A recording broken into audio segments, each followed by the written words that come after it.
here we are at the Peter Lougheed Information Center. We're gonna go in, we're gonna find another hike, right? Right.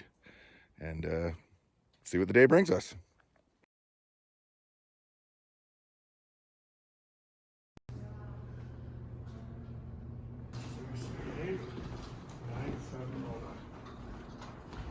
Glad we didn't run into one of these guys.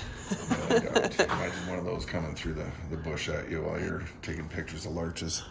Yeah. Look at the claws on that thing. They're huge. Yeah. I mean, apparently, this bear was 9 years old when it was put down, and it weighed 688 pounds. And it was killing the local livestock. That's crazy. and I know how this guy died. Exactly. Watch out for ticks. Tectonic plate wood.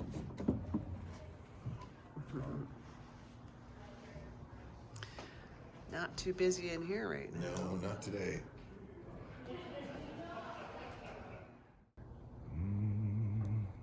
Oh my God, it's a wolf. Just kidding. Wouldn't want to run into one of those on a trail.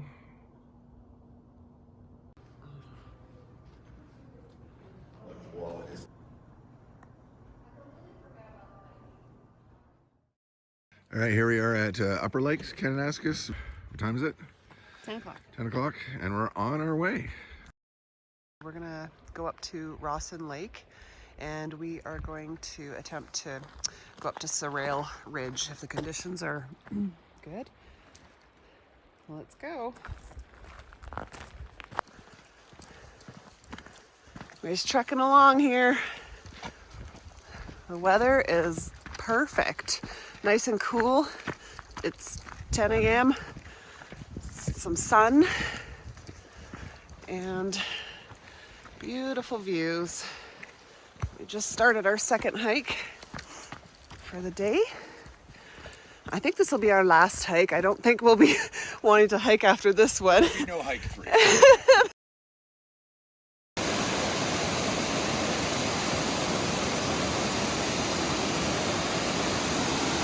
Fantastic.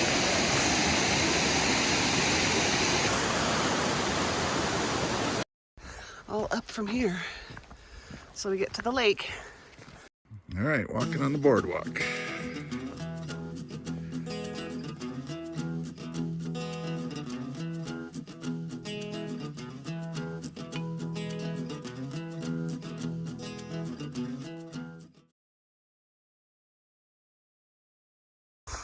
All right, we made it to Rawson Lake.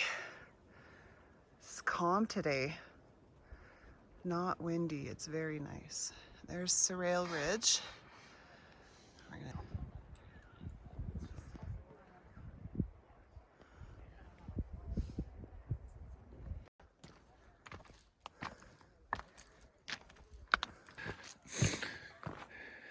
To hike around Rawson Lake. Oh. Hey, what are you doing down there? Taking a video? Taking a video. Certainly is beautiful.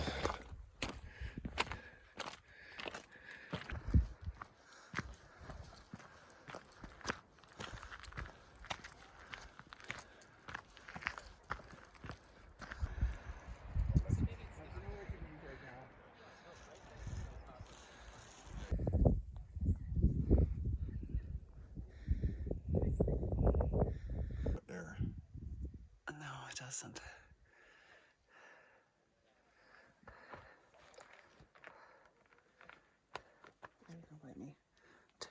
Spider. Supposed to go up there. I just. Oh, wow. All right, well, we turned around. We made it, we think, halfway up, or a quarter. See here. There is a spot right in there. Oh, right up in there. And there was a rope you had to climb up, and the rope was... Like pencil pin, no. Yeah, it was a shoelace. But Sean made it up over that, but getting up at 4 and already doing a hike before this one. we are pretty tired. We did good, Energy though. levels are pretty low right now. Well, we did really good and it was beautiful, and now we are starving. So we're gonna head back and make some sandwiches and get back to our campsite. Go find our campsite anyway. Yeah, and adult We did a beverage drive-by time. this morning. Yeah, adult beverage time for sure. We didn't even bring beer. Ugh. Just water. An apple. Start running back.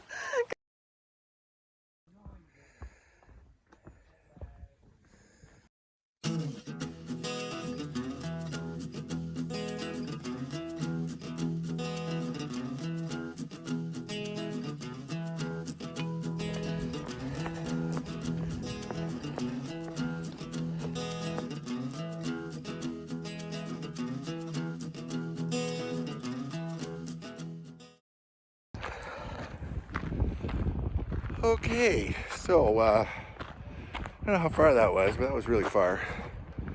Hi, sweetie. We left the parking lot at 10. Got to the base of Sarrail Ridge, probably about 12:30. Went up, came back down, and then from the base of Sarrail Ridge back to the parking lot, we ran it in an hour and a bit. From here, we're gonna go check in with the family at the lodge, where we can get some free Wi-Fi, and then we're gonna go set up camp. Feels weird after hiking that long. You hiking on the pavement. I see the truck, and that can only mean one thing: refreshment time. Made it back. It's hot. These things rock. Yeah. Really Solomon. great shoes. Awesome. Very grippy. Good tread. Make sure you order them online though, because then you get the extra wide and you get the size you need. If Yeah. you're extra wide like me. You got yours, which And- are neoprene, Yeah, these for are 30% I off. can't- these are really great. You can see that though. Oh, there. Awesome, awesome, awesome. Love these. They're super grippy. Awesome. Very, very comfy. Here's a closer look at the shoes that I have. Speed Cross 5. Sorry, so how are the legs? Why are you walking like that? My back and my legs hurt. I have the mind of a 20-year-old, but my body's like, Yeah, nope. the brain's... Body check. Yeah, exactly, eh? All right, so we're back at the Peter Lougheed. Beautiful, it's sunny, it's like 22 out Celsius. Really nice. Yeah. Just gonna check our cell phones. Yeah, they have free Wi-Fi here, so we're gonna see if the kids have burned the house down or not while we're gone. Yeah. Okay, we'll check in with you in a bit. Maybe I should. Look at that, eh? Just going for it. Just ripping up all the ground. All right, here we are at the campsite.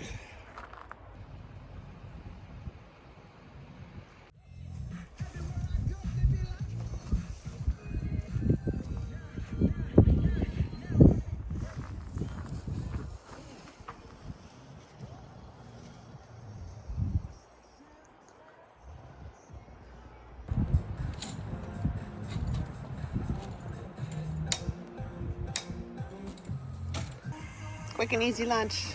We are hungry from all that hiking. And I bought wifey a new chair. Look, Oh, yeah. it's a swingy flopped over.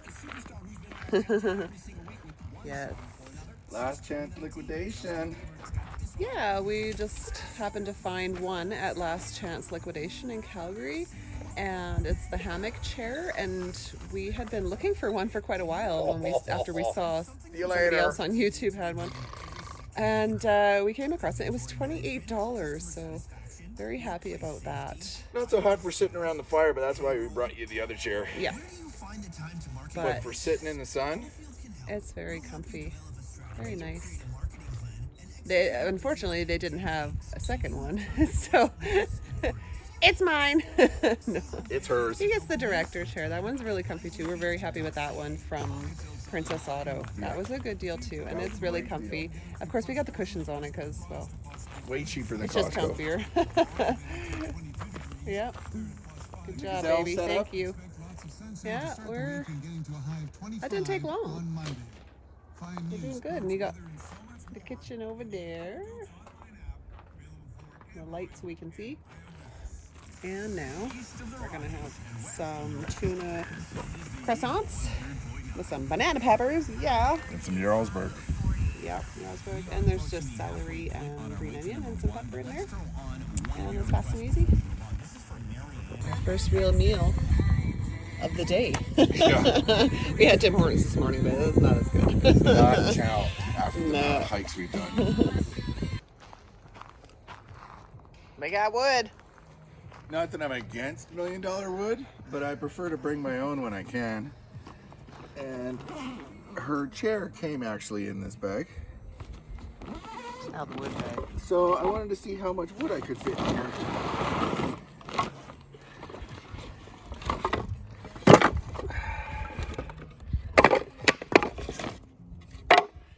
Cutting firewood is something we all do, hopefully.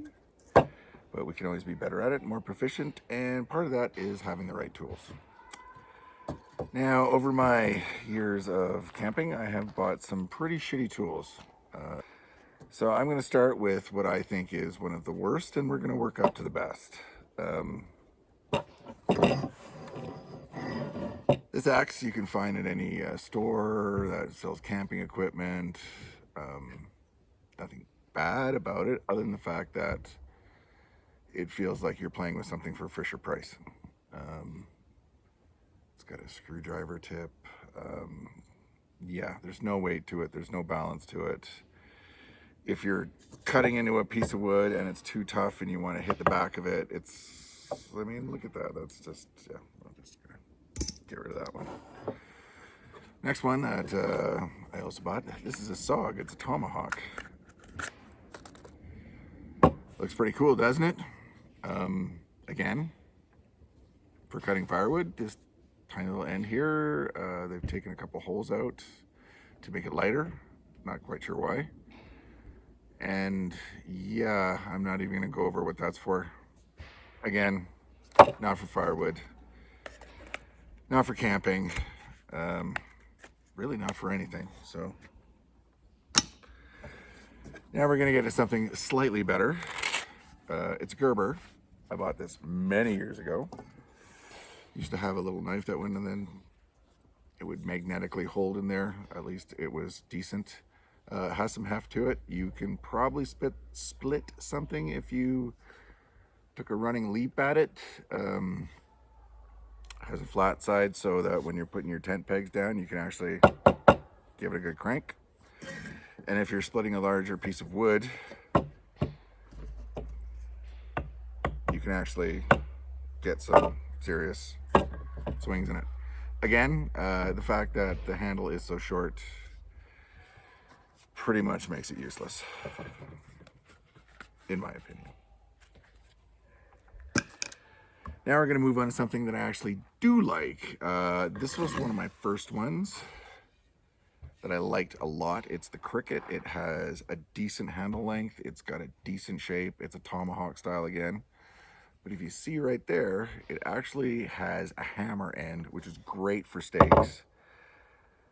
Your tent, no problem. Couple of swings with this thing and they go right in. Again, when you're trying to cut firewood, you actually have a decent handle.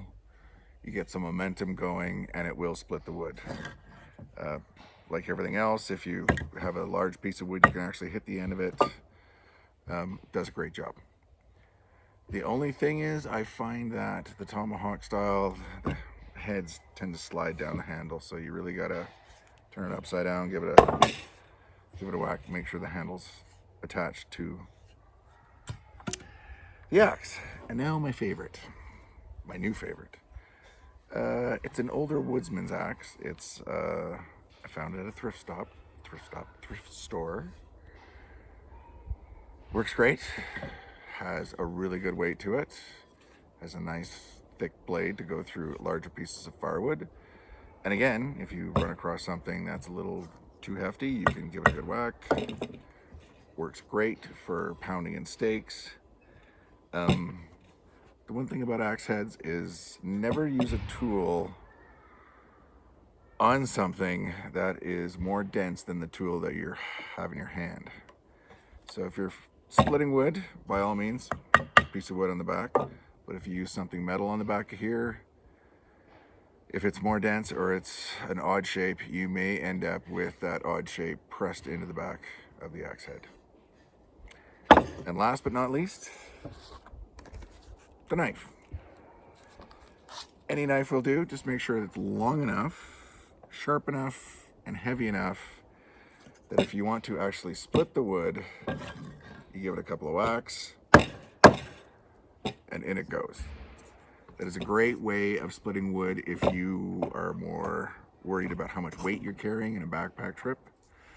Just make sure the knife is strong enough that you can hit it on the back, and make sure that it's full tang, because the last thing you want is something splitting and cracking at the handle.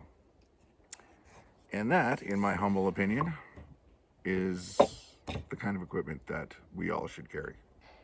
Our 2022 IR Radio Music Festival taking over Vegas all weekend long. Halsey, Rhino, Megan Thee Stallion, Sam Smith,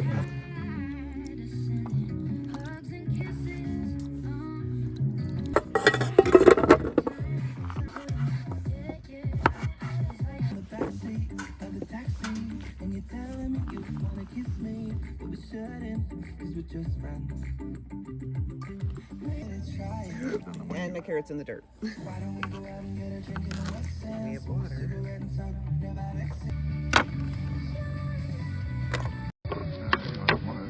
I love onions, so you can put as many as you want in there. They just disappear as you cook, so.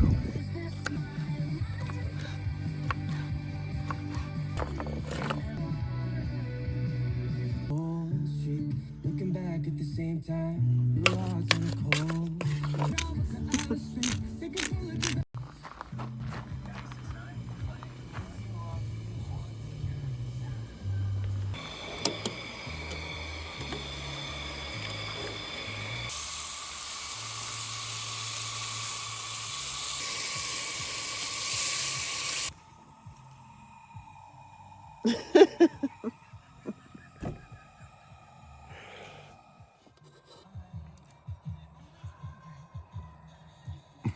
Busted. Busted. I'm busted. That's for breakfast. I'm busted. It's too good to say for breakfast. That's really good.